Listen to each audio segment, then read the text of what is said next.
4 months she parked in his driveway like it belonged to her, and 4 months Reginald Reggie Carter let it slide, until the day he didn't. He called the tow truck twice. What happened next was a downfall so spectacular, the entire neighborhood watched. Reggie was a patient man. He had to be. He spent his days managing a classroom full of distracted middle schoolers in Lakeland, Florida, trying to make science exciting for kids who cared more about TikTok than the periodic table. His life had a rhythm, a quiet order he relied on. Home was his sanctuary, a modest, well-kept, single-story brick house with a neatly trimmed lawn, a driveway just big enough for his car, and the occasional visitor. It wasn't much, but it was his. A place to unwind, grade papers, and watch the game in peace. That piece ended the day Blythe Vanderholt decided his driveway was hers.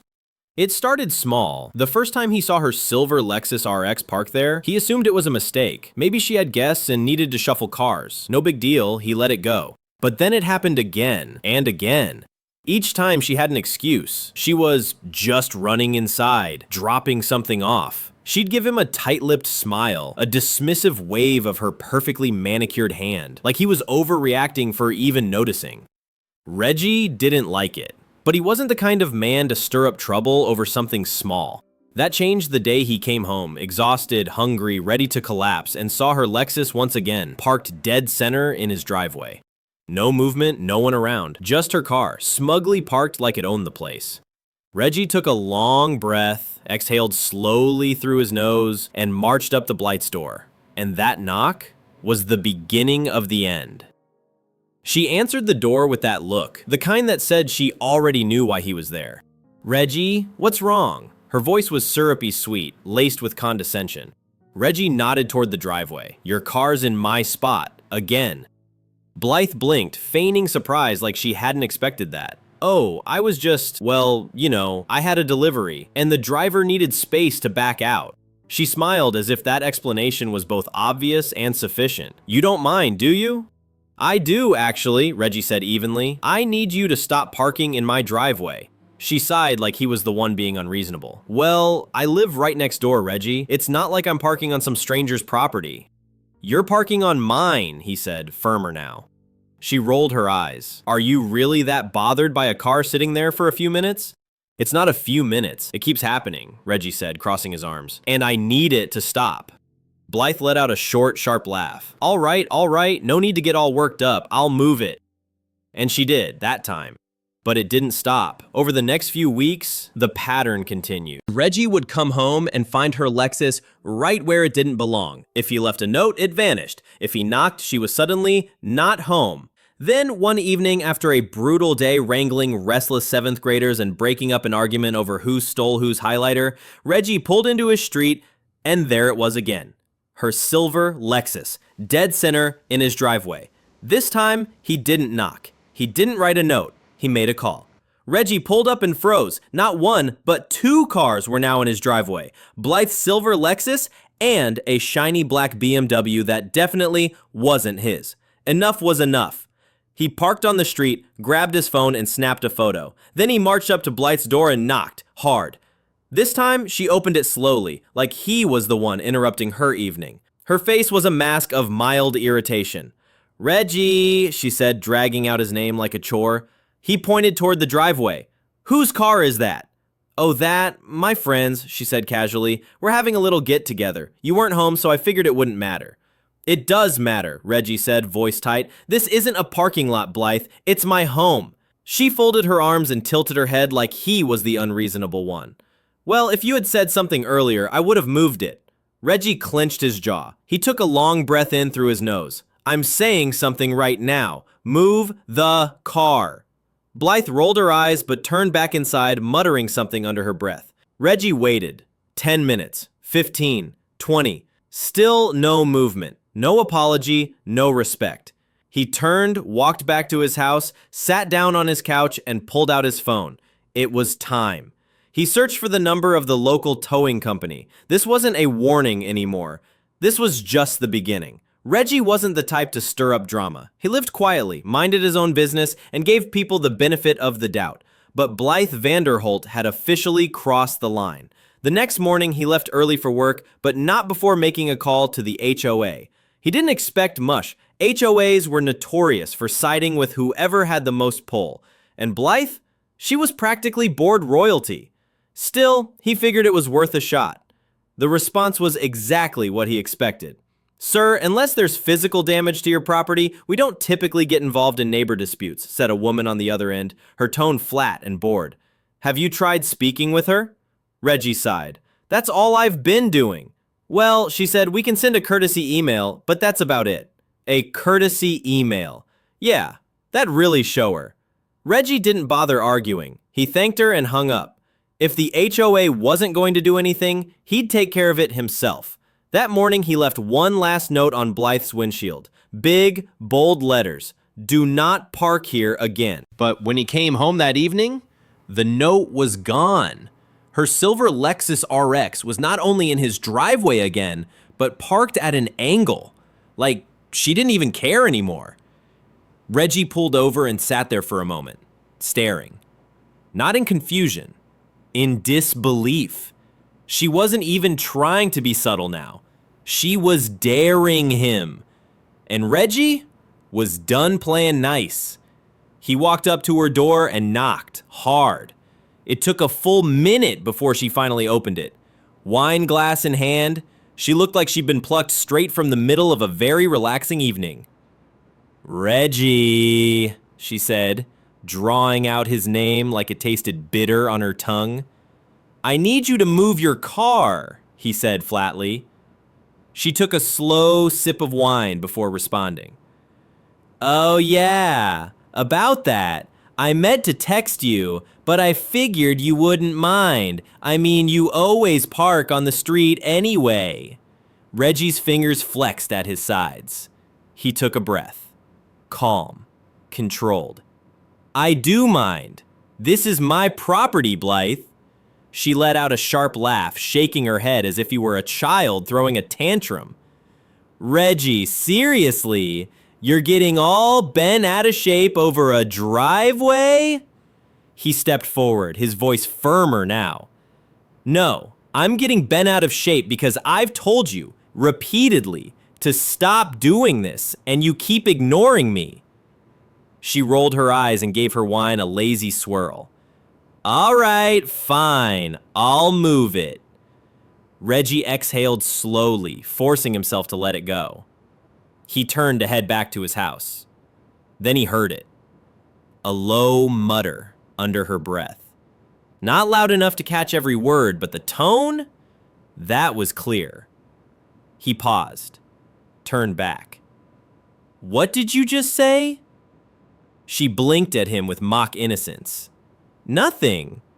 "No, you said something." A slow smirk curled across her face. And Reggie knew. This wasn't about a car. It never had been. "I just don't get why some people are so uptight about the smallest things." There it was. That smug, passive-aggressive entitlement. The kind that made Reggie's blood boil. He didn't say another word. He just turned, walked back to his house, pulled out his phone, and saved the number for the towing company. That night, as he sat on the couch grading papers, his mind replayed the conversation on a loop.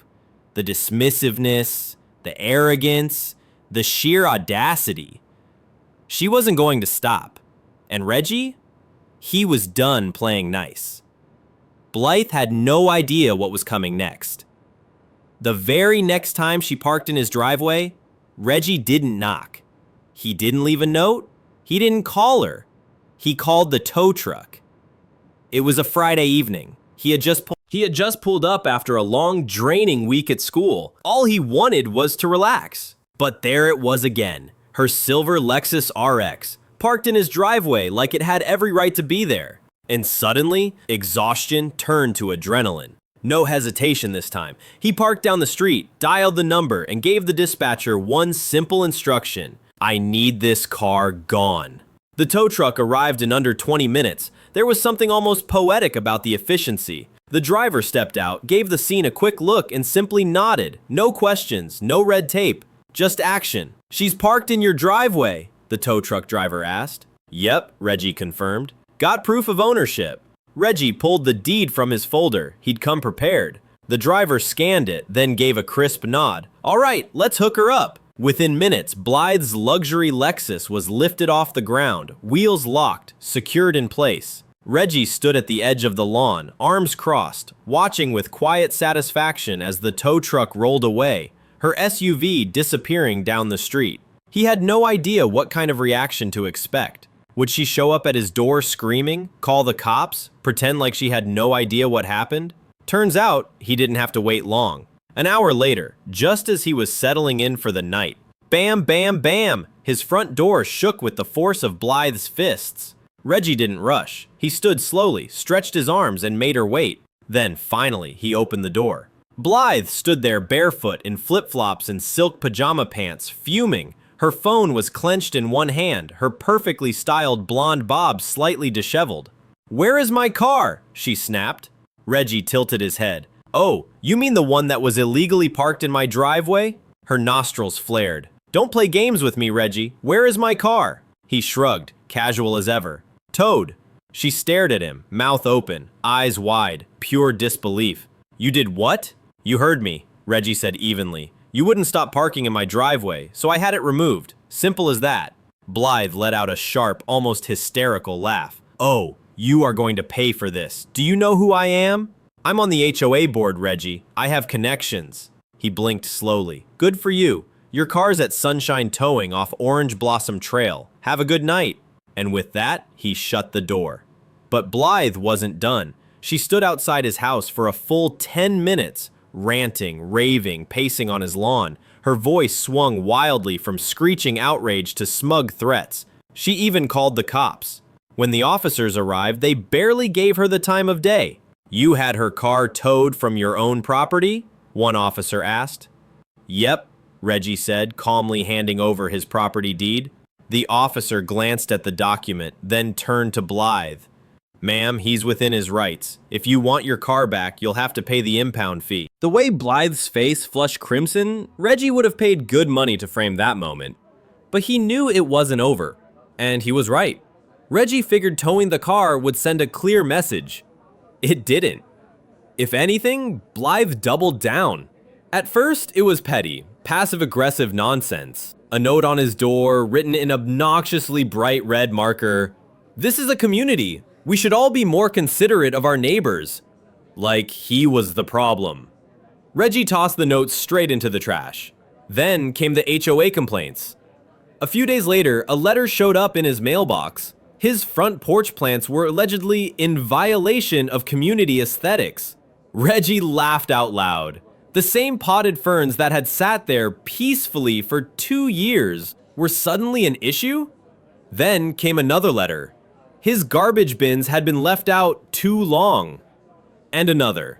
His mailbox paint was fading and inconsistent with neighborhood standards. By the fourth letter, Reggie wasn't even mad anymore. He was impressed. Blythe was putting in real effort. It was petty warfare, and she was fighting dirty. But the worst came next. She started calling security on him. One evening, as Reggie stood in his yard, peacefully watering his lawn, a white HOA security SUV rolled up, lights flashing like he'd committed a felony. A tall, middle-aged officer stepped out, adjusting his belt like he was about to bust a drug ring. "You live here, sir?" he asked. Reggie raised an eyebrow. "Yeah, why?" The officer cleared his throat. "We received a call about some suspicious activity." Reggie let out a slow breath. Suspicious. That word again. He turned his head, and sure enough, there she was. Blythe Vanderholt, standing on her porch, arms crossed, face all innocence and fake confusion. Reggie gave the officer a dry look.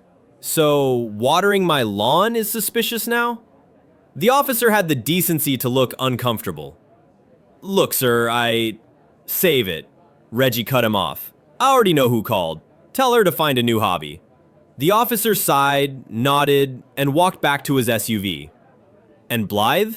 She smiled from her porch, like she'd just scored another point. Reggie wasn't having it.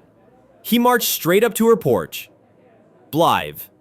She blinked, feigning surprise. Oh, everything okay, Reggie? I saw security. Hope nothing serious happened. He folded his arms. You know damn well why they were here. She gasped, hand to chest, like a bad actress.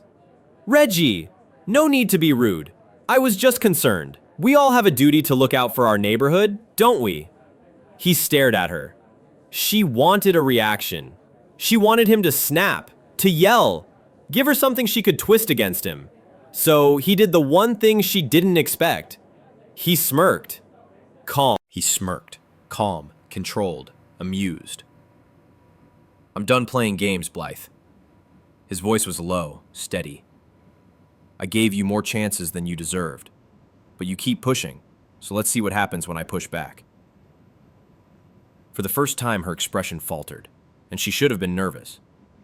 Because the next time she parked in his driveway, Reggie wasn't just going to tow her car, he was going to make sure it hurt. She had no idea what was coming. And he didn't have to wait long. Just a week later, Saturday afternoon, Reggie pulled onto his street, whistling after a good morning at the gym. And there it was, her Lexus RX, dead center in his driveway, blocking his garage. Blatant. Disrespectful. And today, of all days, his entire family was on the way over for a cookout. Reggie sat in his car, staring. Then he put it in park, stepped out, and made a single call. Hey, this is Reggie Carter. I've got a situation. His voice was calm. I need a car towed, same location as last time. The dispatcher chuckled. Let me guess. Same car too? You got it. We'll be there in 15. Reggie smiled. This time, Blythe was going to learn. He grabbed his folding chairs from the trunk, set one up on the porch, and sat down, arms crossed, perfectly still, waiting.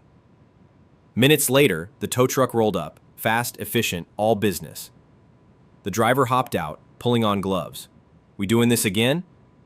Looks like it, Reggie said, gesturing at the Lexus. The guy shook his head, smirking. Some people never learn. Without hesitation, he began hooking up Blythe's car. That's when she stormed out of her house, barefoot, wild-eyed. Stop! What are you doing? She shrieked, like someone had set fire to her kitchen. Reggie leaned back in his chair and took a slow sip from his water bottle, cool as ever. The tow driver didn't even flinch. He was already strapping the wheels down. Blythe marched straight up to Reggie, face flushed, voice shaking with rage. You called the tow truck again? He raised an eyebrow. You parked in my driveway again. Her hands curled into fists. I had guests. There was no parking on the street. Reggie tilted his head. Not my problem. You're being petty, Reggie. I told you I would have moved it. He let out a quiet sigh, still calm, still in control. See, here's the thing, Blythe. He stood now, slowly, meeting her eyes. I gave you chances. I spoke to you like a neighbor, like an adult, and you decided that didn't matter. Her mouth opened to protest, but he cut her off. This isn't pettiness, this is consequences. The tow truck lurched forward, her Lexus rising with it. Blythe whirled around, helpless. You'll regret this. Reggie shrugged. You already do. He sat back down, sipping again as the truck disappeared down the street. This time there would be no warning, no notes, no knocks, just action. And Reggie had only just begun. You've told me that before, Reggie said, voice flat. And yet, here we are. Her face turned a shade of red that bordered on a medical emergency. You don't understand what you're doing, she hissed. I have connections. I can make things very difficult for you. Reggie laughed. Actually laughed. Oh, Blythe, he said, shaking his head. I don't think you understand what's happening here. He gestured down the street. Your car? It's already gone. She spun around, and sure enough, the Lexus was disappearing behind the tow truck, tires still spinning like it had been caught mid-crime. Her scream cut through the quiet street. You're going to regret this, she shouted. Reggie stood, slowly brushing invisible dust from his jeans. No, Blythe, you are. She stood frozen, seething, fists clenched at her sides, but Reggie didn't waste another breath. He walked back inside, just as his family pulled up, greeting him with laughs, hugs, and the smell of barbecue wafting through the open door. Behind him, Blythe lingered on her porch, alone, fuming. But he knew her well enough by now. She wasn't done. And she didn't disappoint. The second toe should have been the end of it, but Blythe Vanderholt was allergic to losing. This time, she wanted revenge, publicly. By Monday morning, Reggie was the villain, or at least that's the version Blythe wanted the neighborhood to believe. A community-wide email went out. The HOA board, where Blythe reigned supreme, circulated a carefully worded message about recent neighborly disputes escalating unnecessarily. No names, of course, just enough insinuation to plant seeds. Then came the flyers, printed, laminated, taped to every single mailbox on the street. Is this the kind of community we want? Do we tow our neighbors instead of talking to them? It was laughable. Reggie stood at his mailbox, flyer in hand, shaking his head. He almost admired the effort. Almost. But now, it was official. This wasn't a neighbor dispute anymore. It was war. She was really doing all this over a driveway? But the best part? Nobody was buying it. Blythe had pushed her luck one too many times. The morning after her latest stunt, Reggie's phone lit up with messages. Neighbors, parents from the school, even a few HOA members not under Blythe's thumb. Saw the flyer, what the hell is wrong with her? We all know she's a nightmare. She tried to fine me $200 last year for a wind chime. If she parks in your driveway again, I'll split the tow fee with you, Reggie chuckled at that last one. The beauty of it? He didn't even have to defend himself. People already knew. They'd seen Blythe's power trips, the nitpicking complaints, the bogus fines. Now, with her unraveling so publicly, the neighborhood wasn't just watching, they were turning on her. Then came the HOA meeting. Normally, Reggie wouldn't have bothered, but this time, he had a front row seat. He walked in, calm and composed, and sat directly across from Blythe. She didn't look at him. The meeting opened with the usual droning, budgets, landscaping, a reminder about trash bins. Then a board member cleared his throat.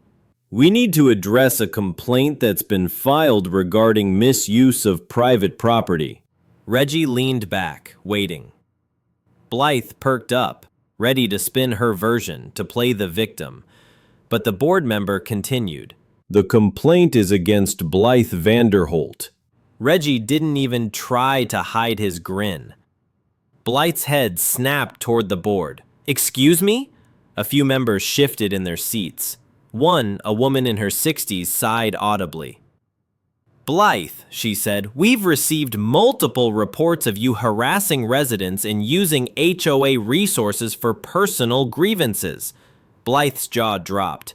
That's ridiculous. I'm the one being harassed. But the board member didn't stop. He kept reading, dates, details, witnesses. The pattern was undeniable. And this time, even her connections couldn't save her. We've reviewed several complaints, the board member continued, including misuse of security resources, unauthorized HOA communications, and retaliatory actions against residents. Blythe turned to face them, eyes wide. You're taking his side? The woman from earlier shook her head. We're taking the side of the community. Blythe opened her mouth to argue, but nothing came out. She scanned the room, searching for even a flicker of support. But no one met her gaze. No sympathetic glances, no quiet nods, nothing. She wasn't in control anymore. And for the first time, she felt it. But Reggie wasn't done watching the fall. For years, Blythe had ruled the neighborhood like a self-appointed queen, twisting HOA rules to fit her whims. She fined people for garden gnomes and holiday lights. She reported kids for riding bikes on the sidewalk. Her reign was built on control and intimidation. But now, her grip was slipping, and she was scrambling to hold on to whatever power she had left. That's when she made her final, ridiculous mistake. 2 days after the HOA meeting, Reggie pulled into his driveway and immediately knew something was off. The trash cans were gone. Not knocked over, not moved, vanished. He stepped out of his car, scanning up and down the street, and then he saw them, behind Blythe's house, stacked neatly, like she thought she was being clever. Reggie let out a laugh, sharp and incredulous. This woman had tried everything: emails, flyers, security reports, HOA complaints, and now she was stealing trash cans. It was desperate. It was petty, and Reggie wasn't going to let it slide. He pulled out his phone and snapped a few clear photos, wide shots, close-ups, undeniable proof. Then he walked up to her front door. Knock, knock. No answer. He knocked again, louder this time. Finally, after a long pause, the door cracked open. There she was. But this wasn't the usual Blythe. No smug grin, no faux politeness, just tired, hollow-eyed, like someone who already knew she'd lost. Reggie held up his phone. "You want to explain why my trash cans are sitting in your backyard?" She crossed her arms. "I don't know what you're talking about." Reggie let out a low, humorless chuckle. "Come on, Blythe. I have pictures. Don't embarrass yourself further." She said nothing. "You've lost," he said, voice steady. "You can't find me. You can't call security. The HOA won't touch it. And now you're out here stealing trash cans like..." He paused, a smirk tugging at the corner of his mouth. "Like a crazy person." Her eyes flashed with something. Shame, anger, maybe both. But still, she stayed silent. Reggie stepped in, just slightly. Not threatening, just close enough to make her listen. "You've spent months trying to make my life miserable," he said. "But look around." He nodded toward her dark, silent house. "No one's standing with you anymore. And you look miserable." Her jaw clenched. Her lips pressed into a thin, pale line. And then, without a word, she shut the door. Reggie smiled to himself. Smartest thing she'd done all year. But it wasn't over. Not yet. The next morning, Reggie filed an official complaint with the HOA. This time against her, Blythe. The evidence was overwhelming. Harassment reports from half the street, false security calls, unauthorized HOA emails, and now theft. By the end of the week, the board had no choice. Blythe Vanderholt was officially removed from the HOA board. Her power, gone. Her grip on the neighborhood, over. And the best part? She never parked in Reggie's driveway again.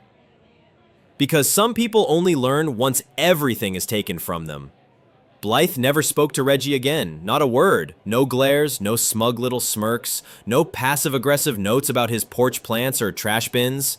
She avoided him completely. And honestly, that was the best outcome he could have hoped for. For the first time in months, Reggie could pull into his driveway without tension. No blocked garage, no flyers, no HOA fines over imaginary violations. Just quiet, just peace. But the neighborhood wasn't done talking. Blythe's downfall had become local legend. The self-appointed queen of the HOA had been dethroned, publicly and completely. And suddenly, people found their voices. "She fined me $75 for leaving my bike on the porch. She told me my shutters were too cheerful. I swear, she counted how long my sprinklers were on." Reggie didn't say much. He didn't need to. He just smiled every time someone brought it up, because in the end, all it took was one man, a little patience, and a well-timed tow truck to remind the neighborhood that no one is above the rules. Not even Blythe Vanderholt. "She called security on my nephew because he was wearing a hoodie. I've lived here 10 years, someone else said, and I've never seen her actually help a single neighbor." That's when Reggie realized Blythe had been a problem long before she ever came after him. He was just the first one who stood his ground, and once he did, the whole community followed. But karma wasn't finished with Blythe yet. A few months later, a for sale sign popped up in her yard. Some said she was too embarrassed to stay. Others whispered that she had made too many enemies. Maybe it was both. Reggie didn't care why. The day the moving trucks finally pulled away, he stepped onto his porch, took a slow, deep breath, and let it all sink in. The fight was over, and he had won. The lesson?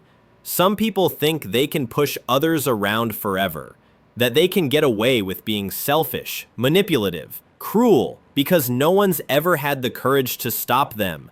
But eventually, they mess with the wrong person. And when that person finally stands up, the whole world watches them fall. If you enjoyed this story, don't forget to subscribe. There's always more where that came from.